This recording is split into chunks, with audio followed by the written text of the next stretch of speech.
Ticket to heaven का final part. Episode की शुरुआत होती है जहाँ पे हम बार्ट को देखते हैं। वो विंडो से अपने घर में घुस रहे होते हैं। उसके बाद टैन को भी अंदर लेकर आते हैं। पूरे घर में अंधेरा होने की वजह से वो टैन को बता रहे होते हैं शायद लाइट कट गई है और मैं कुछ कैंडल्स वगैरह देखता हूँ। उसके बाद वो वहां से चले जाते हैं। तभी टैन को लाइटर मिल जाता है। वो उसे कैंडल जलाकर जीसस के स्टैचू को देख रहे होते हैं और उसी रोशनी में बार्ट के फैमिली की भी फोटो देख रहे होते हैं। तभी वहां पे बार्ट आते हैं और उनसे कहते हैं, ओह तो तुम्हें कैंडल स्टिक मिल गई। उसके बाद टैन एक जगह पे खड़े होते हैं और उनके हाथ में एक क्रॉस होता है। तभी पीछे से बार्ट आते हैं और उन्हें हक करते हैं और कहते हैं, तुम इतने ध्यान से क्या देख रहे हो। टैन बताते हैं, बिलव। बार्ट उन्हें बताते हैं कि ये मेरा है और शायद जब मैं छोटा था तब से ये है। टैन उनकी तरफ मुड़ते हैं और कहते हैं, बी ये तुम्हारा नाम है। जिस पे बार्ट बताते हैं, हाँ मेरी मॉम मुझे बिलव बुलाती थी और ये उन्होंने ही बनाया है। टैन उन्हें पहनने के लिए बोलते हैं, जिस पे बार्ट उसे रखते हुए बोलते हैं, शायद गॉड मुझे अभी माफ नहीं करेंगे। तो जिस पे टैन बोलते हैं, मुझे भी। बाट उनका मूड ठीक करने के लिए बोलते हैं कि अगर तुम्हें परेशान होना है ना तो अंडरवियर्स के लिए परेशान हो, तुम वहां से एक भी लेकर नहीं आए हो ना। उसके बाद वो अपने पास से एक अंडरवियर निकालते हैं और टैन के ऊपर रखते हुए कहते हैं, कोई बात नहीं तुम मेरी पहन सकते हो, लेकिन ये तुम्हें थोड़ा लूज होगी है ना। और ऐसा कहकर वो उन्हें चिढ़ा रहे होते हैं। अगले दिन हम देखते हैं कि टैन ब्रेकफास्ट टेबल पे बैठे होते हैं। तभी वहां पे बाट आते हैं टोस्ट लेकर और उसे देख के टैन कह रहे होते हैं, ये तुमने टोस्ट किया है या फिर जला दिया है। तो इस पे बाट बोलते हैं, अरे मैंने इतनी मेहनत से तुम्हारे लिए बनाया है, भले ही ये बाहर से क्रिस्पी हो अंदर से बहुत सॉफ्ट है, और तुम मुझे थैंक यू बोलने की बजाय डांट रहे हो। जिस पे टैन उन्हें चिढ़ाते हुए थैंक यू कह रहे होते हैं। लेकिन वो इतना ज्यादा जला हुआ था कि टैन तो नहीं खा सकते थे, इसलिए वो बाट को खिला रहे होते हैं, लेकिन बाट भी नहीं खाते हैं। उसके बाद वो टैन को जेली का पैकेट देते हैं और टैन उसी तरह से खा रहे होते हैं जैसे वो पहले खाया करते थे। उसके बाद बाट उठकर जाते हैं और अपना वॉकमैन उठाते हैं और टैन से पूछते हैं, तो तुम कौन सा गाना सुनना चाहते हो। जिस पे टैन बोलते हैं, जो तुम्हारा मन करे। तो जिस पे बाट बोलते हैं, अच्छा तुम मुझे ये बताओ कि अभी तुम क्या सोच रहे हो। जिस पे टैन बताते हैं, शायद मैं अपने पेरेंट्स को मिस कर रहा हूँ। तो जिस पे बाट बोलते हैं, तो क्यों ना हम तुम्हारे घर चले। तो जिस पे टैन बताते हैं कि वो तो बहुत पहले ही बिक चुका है, पर शायद एक जगह है जहां हम जा सकते हैं। उसके बाद हम उन लोगों को एक सेमेंट्री के पास देखते हैं जहाँ के ओनर उसे बंद कर रहे होते हैं, लेकिन शायद वो टैन को पहचानते थे और टैन से पूछते हैं कि अरे टैन रॉक, तुमने मुझे नहीं पहचाना। अरे मैं हूँ लेक। जिस पे टैन उनसे माफी मांगते हैं और उन्हें ग्रीट करते हैं। आंटी उनसे पूछती हैं कि क्या तुम अपने पेरेंट्स को रिस्पेक्ट दे चुके हो। तो जिस पे टैन बताते हैं, नहीं। तो आंटी बताती हैं, पर सेमेंट्री तो अब बंद हो गई है, तो क्या अभी जाके कल वापस आओगे। जिस पे टैन बताते हैं कि अगर हमें यहाँ रहने की कोई जगह नहीं मिली तो शायद हम कल वापस नहीं आएंगे, क्योंकि वो जगह बहुत दूर है। जिस पे आंटी उन्हें ऑफर करती है कि तुम लोग मेरे घर पे चल के रुक लो। उसके बाद हम उन लोगों को आंटी के घर पे देखते हैं जहाँ पे अंदर जाने के बाद में वो दोनों कुछ फोटोज को बहुत ध्यान से देख रहे होते हैं। तो आंटी बताती हैं, उन दोनों फोटो में मैं ही हूँ। उसके बाद हम उन सबको एक साथ खाना खाते हुए देखते हैं जहाँ पे बाट ऐसे ही पूछते हैं कि टैन जब छोटा था तब वो कैसा बच्चा था। जिसपे आंटी बता रही होती हैं कि ये बचपन में ना बहुत रोता था, लेकिन जैसे जैसे बड़ा होता गया ये शांत होता गया। ऐसे ही बाट कुछ और बातें पूछ रहे होते हैं। तो जिसपे आंटी बताती हैं कि मैं इसकी फैमिली को इसके डैड की वजह से जानती हूँ, क्योंकि हम दोनों साथ ही सेकेंडरी स्कूल गए थे। और तभी उन्हें याद आता है कि उनके पास कुछ फोटोज हैं, तो वो जाकर फोटोज लेकर आती हैं। फोटोज देख के टैन उनसे पूछ रहे होते हैं कि क्या आप लोग भी उसी सेमिनरी में पढ़े थे। तो जिसमें आंटी बताती है, हाँ। टैन के मन में बहुत सारे सवाल थे। वो आंटी से पूछते हैं कि क्या फादर को पता था कि आगे चल के आप लोग वो जगह छोड़ देने वाले हो। जिसमें आंटी बताती है, हाँ उन्हें तो सब कुछ पता था और मुझे भी बचपन से पता था कि मैं क्या हूँ और आगे चल के क्या बनना है मुझे। तो इस पे बाट उनसे पूछते हैं कि जब आपने ये रास्ता चुना तो आपको कैसा फील हुआ। जिसपे वो बताती हैं कि शुरू शुरू में बहुत सारी चीजें थी, मतलब मुझे ऐसा लगता था कि पता नहीं गॉड मुझे उसी तरह से प्यार करेंगे भी या नहीं, पर देखो मुझे, मैं तो गॉड को उसी तरह से पसंद करती हूँ ना।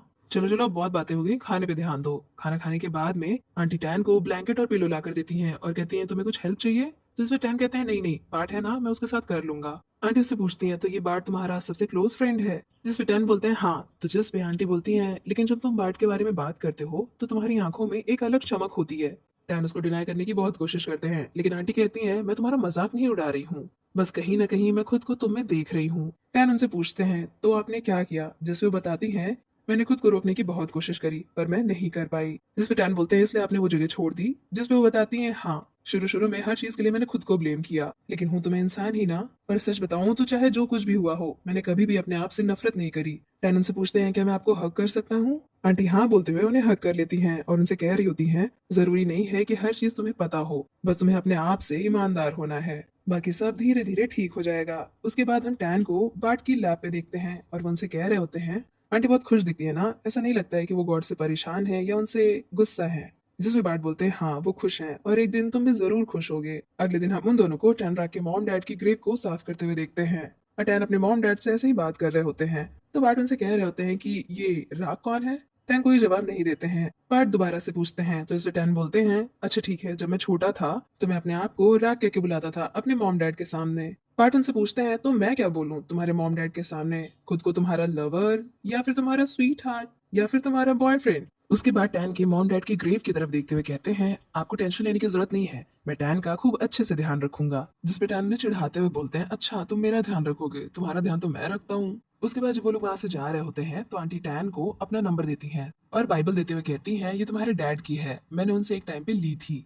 उसके बाद वो लोग वहां से निकलकर बार्ट के मॉम से मिलने जाते हैं। अब वहां पे टैन बार्ट से कह रहे होते हैं कि क्या तुम्हारी मॉम बहुत स्ट्रिक्ट है, मतलब मैं उनसे कैसे बात करूंगा। जिसमें बार्ट उन्हें बोलते हैं कि मेरी मॉम बहुत नाइस है, तुम चाहे जैसे बात करना। उसके बाद उन लोगों को अंदर बुलाया जाता है जहाँ पे बार्ट अपने मॉम से मिलते हैं। उनकी मॉम उनसे उनके स्कूल के बारे में पूछ रही होती हैं, पढ़ाई के बारे में पूछ रही होती हैं और साथ ही ये पूछती हैं कि क्या तुम अपना अच्छे से ध्यान नहीं रख रहे हो। जिस पे बार्ट बोलते हैं, नहीं ऐसा कुछ भी नहीं है। तभी उनकी मॉम पीछे की तरफ देखती हैं तो बार्ट टैनरा को बुलाते हैं और अपनी मॉम से बताते हैं कि ये मेरा स्कूल का फ्रेंड है टैनरा। बार्ट की मॉम टैन से बोलती है, अच्छा तो तुम भी कैथोलिक हो, अच्छी बात है, तुम बार्ट का थोड़ा ध्यान रखना, इसके ज्यादा दोस्त नहीं है ना। अब ये सारी बातें सुन के बार्ट बहुत ज्यादा रो रहे होते हैं। उनकी मॉम आगे कहती हैं कि जब ये मेरे साथ रहता था तो अपनी सारी बातें मुझे बताता था, तो जब तक मैं नहीं आती तो क्या तुम प्लीज मेरे लिए इसकी सारी बातें सुन लोगे। और ये सब कहते हुए वो भी बहुत ज्यादा रो रही होती हैं। टैन उनकी सारी बात बहुत अच्छे से सुनते हैं। उसके बाद थोड़ी देर के लिए उन लोगों को अकेला छोड़कर वहां से चले जाते हैं। उनके वहां से जाने के बाद में बार्ट की मॉम उन्हें बता रही होती हैं कि हो सकता है सब कुछ अच्छे से हो जाए और मैं जल्दी यहाँ से छूट जाऊं। और बार्ट से प्रे करने के लिए कहती हैं कि प्रे करो कि हम सब लोगों के साथ सब कुछ अच्छा हो और मैं जब बाहर आऊंगी तब तुम्हें खूब कस के हक करूंगी क्योंकि मैं तुम्हें बहुत ज्यादा प्यार करती हूँ। तो जिसपे बार्ट उनसे पूछते हैं कि मॉम क्या आप मुझसे ज्यादा प्यार करती हैं या फिर अपने गॉड से। जिसमें उनकी मॉम बताती हैं कि मैं तुम्हें सबसे ज्यादा प्यार करती हूँ, हर चीज से ज्यादा, अपने गॉड से भी ज्यादा। जाने से पहले वो भी अपनी मॉम को आई लव यू कहते हैं और उसके बाद वहां से जा रहे होते हैं। तभी टैन उनसे बोलते हैं कि तुम यहाँ रुको, मैं वॉशरूम यूज करके आता हूँ। वहां पे बार्ट जीसस का स्टैचू देख के इतने टाइम बाद वापस से प्रे करते हैं। टैन उन्हें देखते हैं, उनके पास आते हैं और उन्हें संभालते हुए उन्हें हग कर लेते हैं। उसके बाद हम उन लोगों को बस स्टॉप पे देखते हैं जहाँ पे बार्ट कह रहे होते हैं, मुझे नहीं लगता है कि मैं कॉलेज एग्जाम पास भी कर पाऊंगा, और अगर कर भी लिया तो पैसे तो है नहीं इतने कि मैं आगे की पढ़ाई कर पाऊँ, तो मैंने सोचा है कि एक साल मैं पढ़ूंगा और उसके बाद जॉब करने लग जाऊंगा। तुमने क्या सोचा है। जिसपे टैन कुछ सोचते हुए बोलते हैं कि अभी मुझे नहीं पता है कि मुझे आगे क्या करना है। उसके बाद वो लोग बस लेने के लिए जाते हैं और यहाँ पे एंट्री होती है पी ऑफ की, जो कि टिकट टू हेवन के डायरेक्टर हैं। वो लोगों को बताते हैं कि इस टाइम पे कोई बस नहीं है, कल सुबह में है। साथ ही उन लोगों को एक मोटल भी बताते हैं कि तुम लोग वहां पे रुक सकते हो, वो काफी चीप है। उन लोगों को 300 बात में एक होटल मिल जाता है। उसके बाद वो लोग रूम के अंदर जाते हैं तो वहाँ का माहौल तो कुछ और ही बता रहा था। तभी टैन बाट से बोलते हैं, मैं कुछ लेने के लिए जा रहा हूँ, तुम्हें कुछ चाहिए। उसके बाद हम उन दोनों को बाट टब में देखते हैं जहाँ पे टैन लाइटर जला रहे होते हैं। तो बाट बोलते हैं, अगर तुम्हें ट्राई करना है तो कर लो। उसके बाद वो लोग गाने सुन रहे होते हैं। साथ ही बाट बोलते हैं, मैं नहीं चाहता हूँ कि कल का दिन आए। तो इस पे टैन बोलते हैं, मैं भी नहीं चाहता। उसके बाद जब वो लोग सोए होते हैं तो बाट उनसे पूछते हैं कि टैन क्या तुम सो गए। जब से टैन बोलते हैं हाँ। तो बाट बोलते हैं, फिर तुम जवाब कैसे दे रहे हो। जैसे टैन बोलते हैं, क्या तुम मुझे चिढ़ा रहे हो, और ऐसे कहकर वो उन्हें हग कर लेते हैं। बाट उनसे बोलते हैं, जब हम यहाँ पे आए थे तो तुम कितना सीरियस बिहेव कर रहे थे। उनकी ये बात सुन के टैन उठकर बैठ जाते हैं और कहते हैं, तो बताओ क्या बात है। बाट भी बैठ जाते हैं और कहते हैं, बस मुझे ये डर है कि कहीं तुम्हारा मन न बदल जाए। जिसपे टैन उनसे पूछते हैं, तुम बताओ क्या तुम्हारा मन कभी बदलेगा। जिसपे बाट बोलते हैं, नहीं मेरा मन कभी नहीं बदलेगा। उनकी ये बात सुन के टैन अपना मुंह अपने शर्ट में छुपाने लगते हैं। तो जिसपे बाट बोलते हैं, अरे तुम अपना मुंह क्यों छुपा रहे हो, क्या तुम शाय हो। और ऐसा कहकर वो उनके चेहरे से शर्ट को हटा रहे होते हैं और इस टाइम पे वो दोनों बहुत ज्यादा क्लोज आ जाते हैं। तो जिसपे बाट उन्हें बोलते हैं, मैं तुमसे प्यार करता हूँ टैन। टैन भी बोलते हैं, मैं भी तुमसे प्यार करता हूँ बाट। और उसके बाद में वो दोनों एक दूसरे को किस करने लगते हैं और ऐसे ही किस करते हुए बाट टैन को बेड पे लिटा देते हैं। फिर थोड़ी देर के बाद हम देखते हैं कि बाट सो गए थे, लेकिन टैन अब भी कुछ सोच रहे थे और उनके हाथ में उनकी वही रोजरी थी। उसके बाद वो वॉशरूम जाते हैं और एक हाथ में वही रोजरी और दूसरे हाथ में लाइटर लेके कुछ सोच रहे होते हैं। फिर अगली सुबह जब बाट उठते हैं तो टैन एकदम तैयार होके उनके पास में बैठे होते हैं। उसके बाद सीन वापस से प्रेजेंट में शिफ्ट होता है जहाँ पे हम फादर और बाट को एक साथ देखते हैं और फादर को कुछ काम आता है तो वो उठकर वहां से चले जाते हैं। बाट थोड़ा इधर उधर घूम रहे होते हैं और उसके बाद वो जाते हैं मास्टर फाक के पास में और उन्हें ग्रीट करते हैं और कहते हैं, लेकिन अब तो आप मास्टर फाक नहीं रहे, अब तो आप फादर फाक हो गए हैं। जिसपे मास्टर फाक बोलते हैं, तुम सिर्फ मुझे फाक भी बुला सकते हो। तो जिसपे बाट बोलते हैं, अरे नहीं अब तो आप प्रीस्ट है ना। उसके बाद वो आगे कहते हैं कि तो हमारे ग्रुप में से सिर्फ एक ही बचा जो यहाँ तक आ पाया। जिसपे मास्टर फाक बोलते हैं, ऐसा नहीं बोलते, ये बोलते हैं कि इतने लंबे सफर को एक ही इंसान ने पूरा किया और जिन भी लोगों ने वो रास्ता छोड़ दिया उन्होंने कोई गलत काम थोड़ी ना किया है। जिस पे बार्ट उनसे बोलते हैं क्या सच में? तो जिस पे मास्टर बताते हैं हाँ, जिंदगी में कुछ भी सही या गलत नहीं होता है, बस जिंदगी हमें मौके देती है। अब तुम बताओ तुम दोनों कैसे हो? वहीं दूसरी तरफ हमें दिखाए जाते हैं टैन, जो कि कन्फेशन रूम में फादर के पास होते हैं और बोलते हैं फादर मुझे कुछ कन्फेस करना है। तो जिस पे फादर बोलते हैं हाँ बोलो। जिस पे टैन बोलते हैं मैंने पाप किया है, मैंने उन लोगों के साथ गलत किया जिन्होंने कभी मेरी मदद करी थी, और अब मुझे डर है कि मैं हेवन नहीं जाऊंगा और मैं उन्हें कभी नहीं मिल पाऊंगा। तो जिस पे फादर बोलते हैं जिंदगी हमेशा हमें कई मौके देती है और तुम चिंता मत करो, हेवन में गॉड तुम्हारा वेट कर रहे होंगे और तुम्हारे पेरेंट्स भी। तो जिस पे टैन बोलते हैं फादर क्या आपको पता है कि ये मैं हूँ? जिस पे फादर बोलते हैं भले ही आज तुम ऑर्डेन नहीं हो रहे हो लेकिन गॉड तुम्हारे दिल में है। कोई बात नहीं टैन राग। उनकी ये बात सुन के टैन राग भाग कर बाहर आते हैं और फादर को हक कर लेते हैं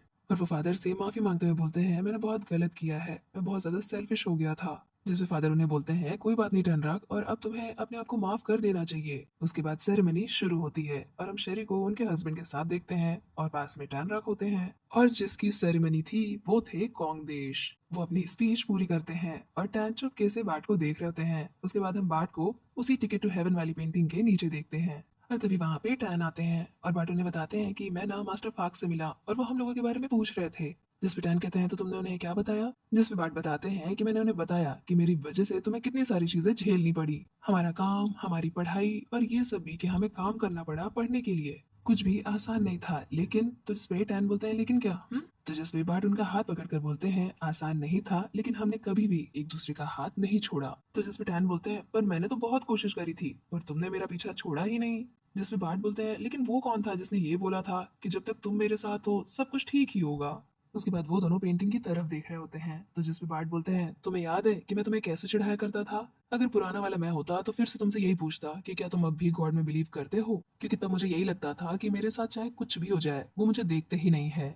पर अब मुझे समझ आता है कि उन्होंने मेरी लाइफ में कुछ चीजें खाली क्यों रखी, क्योंकि उनके बिना मैं तुमसे मिल ही नहीं पाता। जिस पे टैन बोलते हैं मुझे तो लगा था कि मुझे चूज करना पड़ेगा तुमसे मिलने के बाद में तुम में और गॉड में, लेकिन मुझे कभी ऐसा नहीं करना पड़ा। उसके बाद वो दोनों कॉन्ग से मिलने के लिए जाते हैं और वहां पे टैन उन्हें थैंक यू कह रहे होते हैं लेकिन चढ़ाते हुए। तो जिस पे कॉन्ग बोलते हैं तुम मुझे फादर नहीं बस अपना दोस्त बोलो। तभी बार्ट बोलते हैं एक मिनट फादर, आपके सर पे कुछ लगा हुआ है। ओह अच्छा, ये तो आपके सफेद बाल हैं। तो जिस पे कॉन्ग बोलते हैं कि देखो बेटा, भूलना मत कि जो हेल है वो बहुत ज्यादा गर्म है, तो अपने साथ में ठंडा पाउडर ले आना।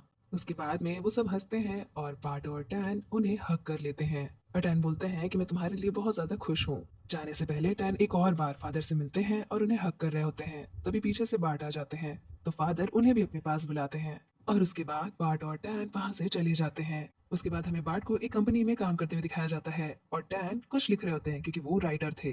और यहाँ पे वो बता रहे होते हैं कि इंसान बिना फेथ के रह सकते हैं, इंसान बिना होप के रह सकते हैं, लेकिन इंसान बिना प्यार के नहीं रह सकते। इधर हम बाकी सबको अपने अपने काम में देखते हैं और हम शेरी को उनके हस्बैंड और उनकी बेटी के साथ देखते हैं। टैन साथ ही एक और लाइन बोलते हैं कि जब गॉड ने हमें क्रिएट किया है तो वो हर जगह प्रेजेंट है जहाँ कहीं भी प्यार है, तो इसलिए सबसे ज्यादा जरूरी और सबसे ऊंचा प्यार है। इसलिए जब वो दोनों जा रहे होते हैं तो टैन अपनी रिंग देखते हैं, उसके बाद बार्ट के हाथ को पकड़ते हैं और किस करते हैं।